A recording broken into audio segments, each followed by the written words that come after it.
Why does Predator keep coming back? Not as a sequel, not as nostalgia, but as something each generation feels the need to reinterpret.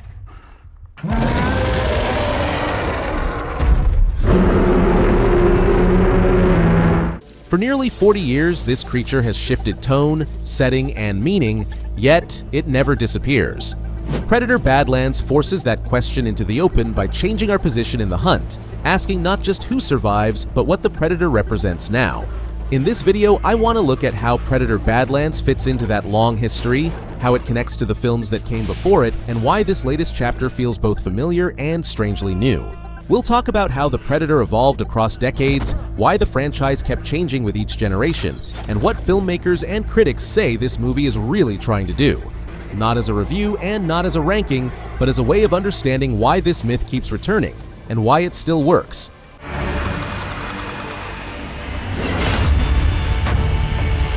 Predator has never really been a character in the traditional sense.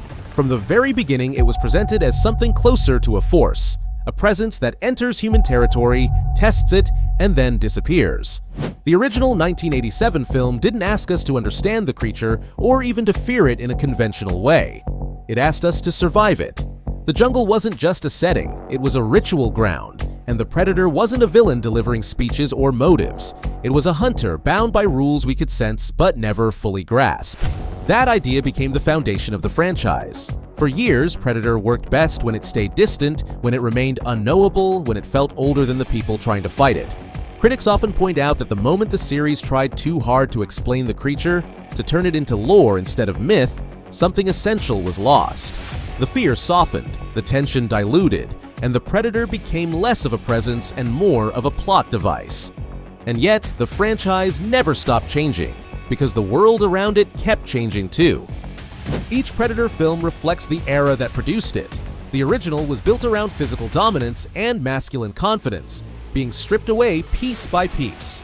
Predator 2 shifted the hunt into the city, mirroring anxieties about escalation and chaos. Later entries leaned into crossover spectacle and expanded mythology, responding to a growing appetite for shared universes and explanations. Some of those choices worked momentarily. Others distanced audiences who felt the creature was becoming too familiar, too readable, too safe. What critics consistently highlight is that Prey marked a quiet correction, not a reinvention, but a remembering. By stripping the film back to its core elements of survival, environment, and restraint, it reminded viewers why Predator was effective in the first place. The creature felt dangerous again, not because it was louder or stronger, but because it obeyed a logic that didn't revolve around us. Predator Badlands takes that idea one step further, and this is where the shift becomes genuinely interesting. For the first time in the franchise, the film allows us to see the hunt from the Predator's side, not to excuse it and not to turn it into a hero in the conventional sense, but to understand the ritual it lives by.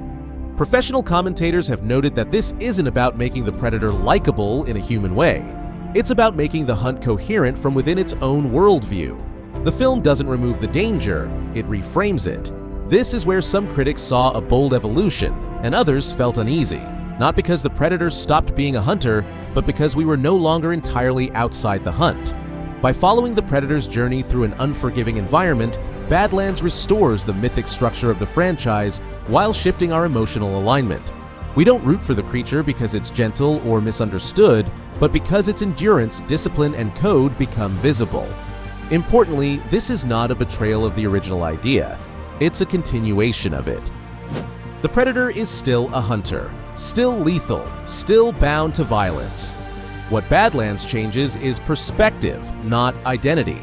Critics have repeatedly emphasized that the film avoids over-explaining biology or culture.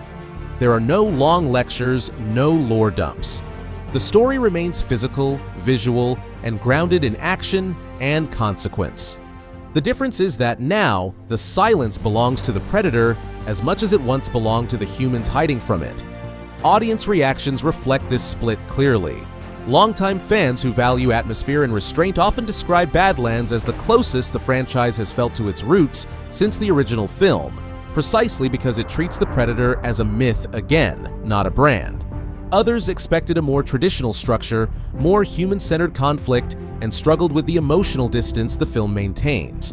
Neither reaction is negative, They simply reveal what each viewer expects Predator to be, and that's the central tension of Badlands. It exists between two truths: Predator as an unstoppable hunter, and Predator as a being governed by rules older than empathy, but not devoid of meaning. The film doesn't ask us to forgive the creature, and it doesn't ask us to fear it blindly either. It asks us to recognize it as what it has always been: a test, one that changes shape depending on who is being tested. That shift in perspective naturally raises the question that most critics and longtime viewers have been circling around since the film's release. Which Predator does Badlands actually belong to? In spirit, it is closest to the original 1987 film and to Prey, not because it imitates them visually, but because it shares their restraint. Like the first film, Badlands treats the Predator as a presence shaped by environment rather than exposition. And like Prey, it understands that tension comes from limits, from scarcity, from the body being pushed against a hostile world. Several commentators noted that Badlands deliberately avoids the excesses that define some later entries: no obsession with expanding mythology, no attempt to escalate through spectacle alone. Instead, it narrows its focus. Where it differs from both is in alignment. The original kept us entirely on the outside, watching humans slowly realize they were no longer the apex hunters. Prey allowed us to observe the Predator more closely, but still framed it as an opposing force. Badlands takes the final step and commits to the Predator's experience, not to soften it, but to make the ritual of the hunt legible from within. Critics frequently describe this as the film's boldest decision and also its most divisive one. Some praise the way this approach restores mythic weight to the creature, arguing that by removing constant explanation and human commentary, the Predator regains its sense of inevitability. Others were less convinced, suggesting that proximity risks diminishing fear. But even among more critical responses, there is a consistent acknowledgement that Badlands knows exactly what it is doing. This is not confusion, it is intention. That intention becomes clearer when you look at what the film refuses to do. It does not try to outdo earlier movies in brutality. It does not turn the Predator into a mascot or a villain to be defeated in a conventional arc. And it does not collapse into nostalgia. Instead, it presents the hunt as endurance, as discipline, as something closer to a right than a battle. Several reviewers describe the Predator here less as a monster and more as a measure, a way to test what survives when technology, comfort, and certainty are stripped away. Audience reactions mirror this divide. Viewers drawn to the franchise's mythic side often responded positively to the film's patience and physicality, describing it as a return to what made Predator compelling in the first place. Others missed the constant human tension and the familiar rhythms of earlier entries. But taken together, these responses reinforce the same conclusion critics reached. Badlands is not trying to please every expectation. It is trying to clarify what Predator is when everything unnecessary is removed. And in that sense, the film doesn't rewrite the franchise so much as it realigns it. Predator remains dangerous, remains lethal, remains fundamentally alien. What changes is our position relative to it. We are no longer only prey watching from the undergrowth. For the first time, we are close enough to see the rules that govern the hunt and to understand why the creature has endured as a myth for nearly 4 decades. Badlands doesn't ask us to love the Predator, and it doesn't ask us to fear it blindly.